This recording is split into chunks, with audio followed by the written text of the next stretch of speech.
কোটা সংস্কার আন্দোলনের কারণে গত মাসে সারা দেশ উত্তাল ছিল। শিক্ষার্থীদের শান্তিপূর্ণ আন্দোলনে হামলা চালায় ক্ষমতাসীন আওয়ামী লীগের পেটুয়া বাহিনী, ছাত্রলীগ, যুবলীগ ও আইন শৃঙ্খলা বাহিনী। সেই হামলায় সারা দেশে কয়েক শত শিক্ষার্থী ও সাধারণ মানুষ নিহত হন। আহত হয় কয়েক হাজার।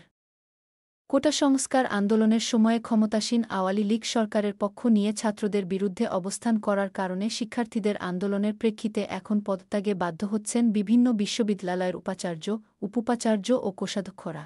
সোমবার খুলনা প্রকৌশল ও প্রযুক্তি বিশ্ববিদ্যালয়ের উপাচার্য অধ্যাপক মিহির রঞ্জন হালদার ও উপাচার্য অধ্যাপক শোভহান মিয়া পদত্যাগ করেছেন।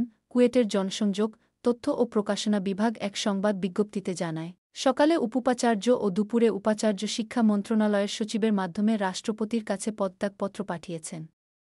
রাষ্ট্রপতি বিশ্ববিদ্যালয়ে উপাচার্য নিযোগ না দেওয়া পর্যন্ত ভারপ্রাপ্ত উপাচার্য হিসেবে মেকানিক্যাল ইঞ্জিনিয়ারিং বিভাগের অধ্যাপক মুহাম্মদ মাছুদ উপাচার্যের দায়িত্ব পালন করবেন।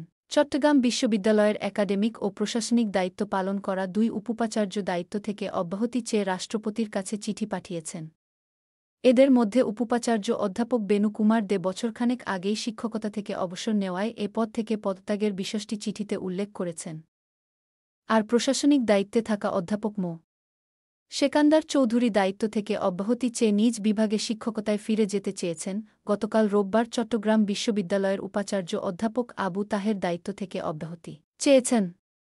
তিনিও নিজ বিভাগে শিক্ষকতায় ফিরে যাওয়ার কথা চিঠিতে উল্লেখ করেছেন। এছাড়া সব হলের প্রাধ্যক্ষ, প্রক্টোরিয়াল বডি এবং বিশ্ববিদ্যালয় প্রেসের প্রশাসক পদত্যাগ করেছেন। বাংলাদেশ বিশ্ববিদ্যালয় মঞ্জুরি কমিশনের চেয়ারম্যানও পদত্যাগ করেছেন। ঢাকা বিশ্ববিদ্যালয়সহ অন্তত ১২টি বিশ্ববিদ্যালয়ের উপাচার্যরা পদত্যাগ করেছেন। একই সঙ্গে প্রক্টর, প্রাধ্যক্ষসহ বিশ্ববিদ্যালয় প্রশাসনের দায়িত্বে থাকা শিক্ষকরাও পদত্যাগ করেছেন। বঙ্গবন্ধু স্বাধীনতার চেতনা ও নিজের পরিবারের জন্য দেশের মানুষের কাছে দোয়া চেয়েছেন সদ্য সাবেক প্রধানমন্ত্রী এবং আওয়ামী লীগ সভাপতি শেখ হাসিনার ছেলে সজীব ওয়াজেদ জয়। রোববার রাতে সামাজিক যোগাযোগ মাধ্যম ফেসবুকে এক ভিডিও বার্তায় তিনি দোয়া চেয়ে ১৫ আগস্টের শান্তিপূর্ণভাবে ধানমন্ডি ৩২ নম্বরে গিয়ে ফুল দিয়ে আসার আহ্বান জানিয়েছেন। আপনারা জানেন, আপনারা দেখেছেন, জাতির পিতা বঙ্গবন্ধুর ঐতিহাসিক ৩২ নম্বর বাসা পুড়িয়ে ফেলেছে।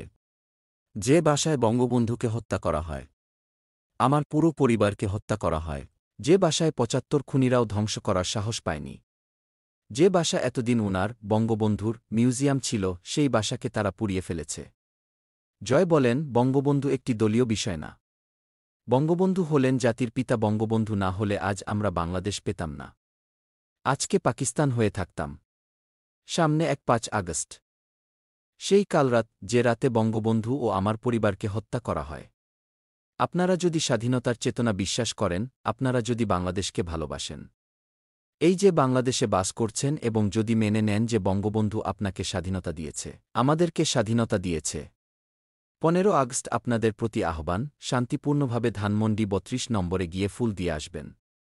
দোয়া করবেন বঙ্গবন্ধুর জন্য, স্বাধীনতার চেতার জন্য, আমার পরিবারের জন্য। আওয়ামী লীগকে কড়া বার্তা দিলেন স্বরাষ্ট্র উপদেষ্টা।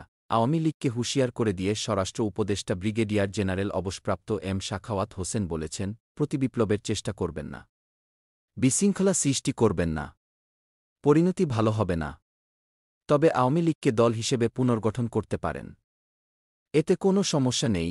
সোমবার সকাল ১০টার দিকে ছাত্র আন্দোলনের সময় আহত আনসার সদস্যদের চিকিৎসার খোঁজখবর নিতে ক্যান্টনমেন্টের সিএমএইচ হাসপাতাল পরিদর্শনে গিয়ে উপস্থিত সাংবাদিকদের তিনি এসব কথা বলেন।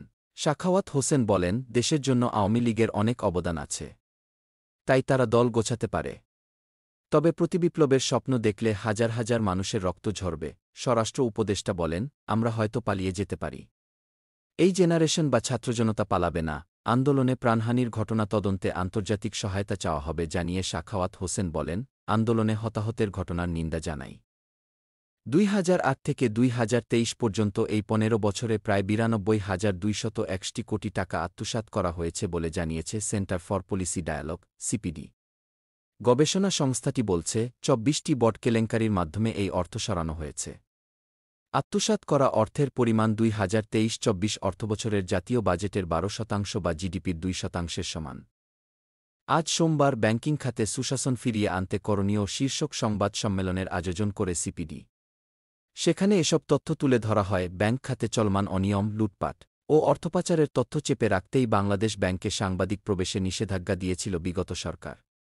জনস্বার্থে অন্তর্বর্তীকালীন সরকারের প্রতি কেন্দ্রীয় ব্যাংক নিয়ে অবাধ তথ্য প্রবাহ নিশ্চিত করার আহ্বান সিপিডির সংবাদ সম্মেলনে সংস্থাটির নির্বাহী পরিচালক ফাহমিদা খাতুন বলেন। বাংলাদেশ ব্যাংক তার স্বাধীনতার চর্চার জায়গার পুরোটা হারিয়েছে। গত এক দশকের বেশি সময়ে ব্যাংকিং খাতে ২৪টি বড় ধরনের স্ক্যাম হয়েছে, যাতে ৯২,২২৩ কোটি টাকার বেশি ঋণের কেলেঙ্কারি হয়েছে। সিপিডির সম্মানীয় ফেলো মোস্তাফিজুর রহমান বলেন, ব্যাংকিং খাতের দুষ্টু চক্র ভেঙে ফেলতে হলে ব্যাংক কমিশন গঠন করা প্রয়োজন। বেশ কয়েকটি ব্যাংকের অবস্থা সংকটজনক হলেও প্রণোদনার মাধ্যমে বাঁচিয়ে রাখা হয়েছে। ক্লিনিক্যালি ডেথ উল্লেখ করে সিপিডি বলেছে, আর্থিকভাবে দুর্বল এসব ব্যাংকগুলোকে বন্ধ করে দিতে হবে। এছাড়া ব্যাংক খাতের স্বচ্ছতা আনতে একটি সুনির্দিষ্ট, সময় উপযোগী, স্বচ্ছ, নিরপেক্ষ, অন্তর্ভুক্তিমূলক ও স্বাধীন ব্যাংকিং কমিশন গঠনের সুপারিশ করেছে সিপিডি। আওয়ামী লীগকে পুনর্বাসনের উদ্যোগ নিলে গণভবনের মতো অবস্থার হুঁশিয়ারি সমন্বয়কদের। সাবেক প্রধানমন্ত্রী ও আওয়ামী লীগ সভাপতি শেখ হাসিনার বিরুদ্ধে আন্তর্জাতিক অপরাধ ট্রাইব্যুনালে বিচারের জন্য মামলা দায়েরের দাবি জানিয়েছেন বৈষম্যবিরোধী ছাত্র আন্দোলন। সোমবার বিকালে শেখ হাসিনার বিচারের দাবিতে ঢাকা বিশ্ববিদ্যালয়ের রাজু ভাস্কর্যে বিক্ষোভ সমাবেশের আয়োজন করে বৈষম্যবিরোধী ছাত্র আন্দোলন। সমাবেশে আওয়ামী লীগকে পুনর্বাসনের কোনো সুযোগ দেওয়া হবে না জানিয়ে ছাত্র আন্দোলনের সমন্বয়ক হাসনাত আবদুল্লাহ বলেন, যেসব উপদেষ্টারা আওয়ামী লীগকে পুনর্বাসন করতে চান, তাদের অবস্থাও গণভবনের মতো হবে। এছাড়া ১৫ আগস্ট যদি কোনো প্রতি-বিপ্লবের চেষ্টা চলে, তা প্রতিহত করারও ঘোষণা দেন তিনি। হাসনাত গণমাধ্যমের প্রতি আহ্বান জানিয়ে বলেন, যেসব গণমাধ্যম খুনিদের পুনর্বাসন করতে চায়, তাদের জনতার কাতারে আসার আহ্বান জানাচ্ছি। এ সময় সমন্বয়ক সার্জিস আলম বলেন, ৫ আগস্ট আমরা নতুন করে স্বাধীনতা অর্জন করেছি। এই স্বাধীনতা যারা ক্ষুণ্ণ করতে চান, তাদের পরিকল্পনা নস্যাৎ করা হবে। ছাত্রজনতার ২৩ দিনের দেশ কাঁপানো আন্দোলনে পতন হয় আওয়ামী লীগ সরকারের। ছাত্রজনতার অভ্যুত্থানের মুখে গত ৫ আগস্ট রাষ্ট্রপতি মো. শাহাবুদ্দিনের কাছে প্রধানমন্ত্রীর পদ থেকে পদত্যাগপত্র জমা দেন শেখ হাসিনা। এরপর গণভবন থেকেই হেলিকপ্টারে দেশ ছাড়েন। সে সময় তার সঙ্গে ছিলেন তার বোন শেখ রেহানা। বর্তমানে তিনি ভারতে রয়েছেন। শেখ হাসিনা পালিয়ে গেলেও ভয়াবহ বেকায়দায় পড়েছেন আওয়ামী লীগের এমপি মন্ত্রীরা। অনেকে সুযোগ বুঝে দেশ ছাড়তে পারলেও আটকে পড়া অনেক এমপি মন্ত্রী ও অসংখ্য নেতাকর্মী প্রাণভয়ে পালিয়ে বেড়াচ্ছেন। দেশত্যাগের প্রায় ৭ দিন পর নীরবতা ভাঙেন শেখ হাসিনা।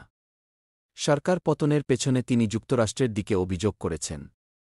তিনি আরও বলেন, আমি পরাজয় মেনে নিলাম ও পদত্যাগ করলাম। রোববার এক প্রতিবেদনে এ তথ্য জানিয়েছে দি ইকোনমিক টাইমস ও দ্য প্রিন্ট। এদিকে মায়ের দেশত্যাগের পর থেকে বিভিন্ন আন্তর্জাতিক গণমাধ্যমে কথা বলে যাচ্ছেন তার ছেলে সজীব ওয়াজেদ জয়। রোববারের দি ইকোনমিক টাইমস ও দ্য প্রিন্টের প্রতিবেদনের বিষয়ে কথা বলেছেন তিনি। জয় রাতে নিজের ভেরিফায়েড এক্স সাবেক টুইটার অ্যাকাউন্টে লিখেছেন, আমার মায়ের পদত্যাগের বিষয়ে একটি বিবৃতি এক সংবাদপত্রে প্রকাশ করা হয়েছে, যা পুরোপুরি মিথ্যা ও বানোয়াট। আমি একটু আগে তার শেখ হাসিনা সঙ্গে কথা বলে নিশ্চিত হয়েছি। তিনি ঢাকা ছাড়ার আগে বা ঢাকা ছাড়ার পরে এ পর্যন্ত কোনো বিবৃতি দেননি। ছাত্রজনতার আন্দোলনের মুখে গত ৫ আগস্ট শেখ হাসিনার সরকারের পতন ঘটে। তিনি দেশ ছেড়ে ভারতে আশ্রয় নেন। বর্তমানে ভারতে অবস্থান করছেন তিনি। সম্প্রতি সজীব ওয়াজেদ জয় বলেন, নির্বাচনের ঘোষণা এলে শেখ হাসিনা দেশে ফিরে আসবেন। আওয়ামী লীগ নির্বাচনে অংশ নিয়ে বিজয়ী হবে, এমনকি রাজনীতি শুরুর ব্যাপারে প্রস্তুত বলেও ইঙ্গিত দেন তিনি। এদিকে রোববার শেখ হাসিনা বলেছেন, আমি পদত্যাগ করেছি, যাতে আমাকে লাশের মিছিল দেখতে না হয়। ছাত্রদের লাশ নিয়ে তারা ক্ষমতায় আসতে চেয়েছিল, কিন্তু আমি তা করতে দিইনি। প্রধানমন্ত্রীর পদ থেকে পদত্যাগ করেছি।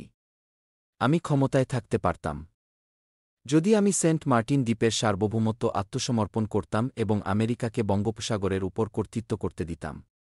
আমি আমার দেশের জনগণের কাছে অনুরোধ করছি, দয়া করে মৌলবাদীদের দ্বারা প্রতারিত হবেন না। তিনি আরও বলেন, আমি যদি দেশে থাকতাম, তাহলে আরও প্রাণহানি হতো, আরও সম্পদ ধ্বংস হয়ে যেত। আমি প্রস্থান করার জন্য অত্যন্ত কঠিন সিদ্ধান্ত নিয়েছি। আমি আপনার নেতা হয়েছি কারণ আপনি আমাকে বেছে নিয়েছেন, আপনি আমার শক্তি ছিলেন। পরাজয় মেনে নিয়ে সমর্থক ও দলীয় কর্মীদের উদ্দেশ্যে শেখ হাসিনা বলেছেন, তিনি দেশে ফেরায় অঙ্গীকারাবদ্ধ। পরাজয় মেনে নিয়ে তিনি বলেন, আমি শিগগিরই ফিরে আসব ইনশাআল্লাহ। পরাজয় আমার, কিন্তু জয় বাংলাদেশের জনগণের। শেখ হাসিনা বলেন, আমি নিজেকে সরিয়ে নিয়েছিলাম, আমি তোমার জয় নিয়ে এসেছি, তোমরা আমার শক্তি, তোমরা আমাকে চাওনি। আমি নিজেই তখন চলে গেলাম, পদত্যাগ করলাম। আমার কর্মী যারা আছেন, কেউ মনোবল হারাবেন না। আওয়ামী লীগ বারবার উঠে দাঁড়িয়েছে। সাবেক প্রধানমন্ত্রী তার কথাকে বিকৃত করার অভিযোগও করেছেন। তিনি বলেন, আমি আমার তরুণ ছাত্রদের কাছে আবারও বলতে চাই, আমি তোমাদের কখনো রাজাকার বলিনি। আমার কথাগুলো বিকৃত করা হয়েছে। একটি মহল আমার বিপদের সুযোগ নিয়েছে।